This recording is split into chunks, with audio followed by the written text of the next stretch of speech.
Jadi orang tua maupun leluhur yang mengajari kita sejak turun-temurun, artinya sebagai pekerja alam, petugas alam yang dinamakan Kiai Pemangku, para bekal dan pandai khususnya di bumi Lombok atau Gunung Rinjani sendiri, sebagai pengeraksa atau pemelihara. Bahasa dunianya itu adalah pekerja alam. Jadi kita niki diwariskan tata cara. Artinya tata cara niki adalah aturan-aturan antara manusia yang menghubungkan manusia dengan alam, yang menghubungkan kehidupan dengan kehidupan itu sendiri. Semua itu terangkum di dalam adat istiadat itu sendiri. Jadi adat istiadat niki bukan hanya terhadap manusia saja, tetapi alam dan seluruh kehidupan juga punya tata tertib taksila yang disebut adat istiadat.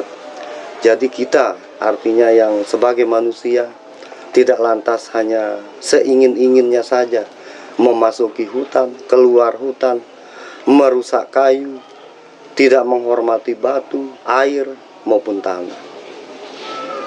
Tapi sebagai artinya manusia yang beradab, yang diajarkan tata cara atau yang diajarkan bagaimana cara untuk menyambungkan diri dengan alam, seperti inilah caranya. Ya, ini bukan suatu sesajen atau penyembahan, tidak. Kalau itu jangan urusan hamba itu masing-masing. Tetapi menghormati kehidupan kan wajib untuk semua. Tidak hanya sesama manusia, tetapi batu juga harus dihormati, kayu juga harus dihormati, juga dicintai sama kan seperti kita. Dia juga memiliki hidup, bisa sakit, bisa sedih, bisa kecewa, dan bisa terluka sama seperti kita. Tidak hanya manusia yang memiliki perasaan yang seperti itu, tetapi alam juga terlebih seperti itu. Tetapi sayang, pada saat ini tidak ada manusia yang berpikir atau yang merasakan dengan hati hal yang seperti itu. Apa yang terjadi? Alam kita rusak secara zahir maupun batin. Bukan alamnya yang rusak seperti yang Plinggih yang katakan tadi niki. Alam tidak pernah rusak. Alam itu tidak pernah rusak karena selalu menyajikan kasih sayang bagi seluruh kehidupan. Namun yang rusak adalah manusianya. Jadi bagaimana cara memperbaiki alam ini, khususnya kita di Gunung Rinjani dengan keadaan perbaiki dulu manusianya. Apanya yang harus diperbaiki manusianya? Ya, bagaimana hubungannya dengan alam? Bagaimana dia pergi ke gunung? Apa itu gunung? Apa itu hutan? Apakah itu hanya tempat orang bersenang-senang? Kan tidak. Apakah itu hanya tempat orang berhura-hura lantas kita ke sana hanya mementingkan kesenangan kita semata?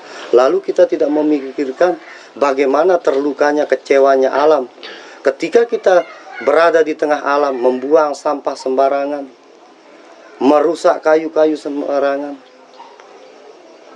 tidak menghormati kehidupan yang kita tidak lihat maupun lihat di sana. Itu yang menyebabkan hubungan antara manusia dengan alam itu terputus. Ya, kita tidak menyalahkan orang yang berwisata naik baik di Gunung Rinjani maupun lereng di sekitar Gunung Rinjani. Tetapi etikanya harus ada, karena alam itu memiliki hukum. Dia memiliki tata tertib, dia memiliki aturan-aturan turun-temurun dari sejak dulu sampai sekarang. Namun hal itu yang dianggap sekarang sepele, yang dianggap bahkan kuno, hingga akhirnya seperti ini. Banyak orang, oh sekarang Rinjani sudah menakutkan, karena Rinjani merupakan sumber bencana alam.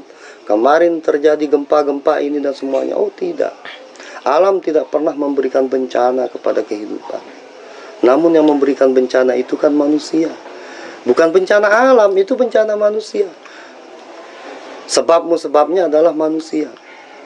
Mereka naik ke alam, memberikan kotoran kepada alam itu, baik kotoran secara batin maupun zahir. Di mana kotoran batinnya, mereka naik tanpa memikirkan seperti apa caranya memasuki alam, seperti apa caranya memasuki rumah orang. Seperti kita sekarang bertamu, masuk ke rumah orang, ndak pakai salam permisi ketok pintu, oh maling namanya itu. Makanya orang tua mengajarkan kita, kalau masuk ke alam, masuk ke hutan, ada adat, aturan, tata tertibnya, supaya alam itu menerima.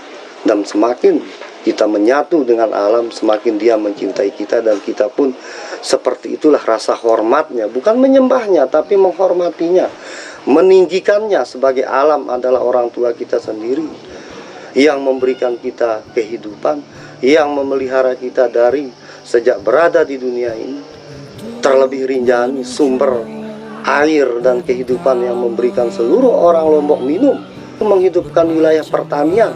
Lalu di mana balas budi kita sebagai anak kalau kita tidak menghormatinya? Dan menghormati alam itu tentu tidak seperti menghormati bendera merah putih, kan? Tetapi menghormati alam itu ada tata caranya yang diwariskan secara turun-temurun oleh leluhur kita. Marak niki, lekok buah, lekok lekes. Itu adalah menghormati alam secara zahir maupun secara batin. Karena di alam itu juga banyak kehidupan yang tidak nampak oleh mata, dan banyak juga kehidupan yang bisa kita lihat. Dan semuanya adalah wajib untuk kita hormati dan tinggikan, bahkan muliakan.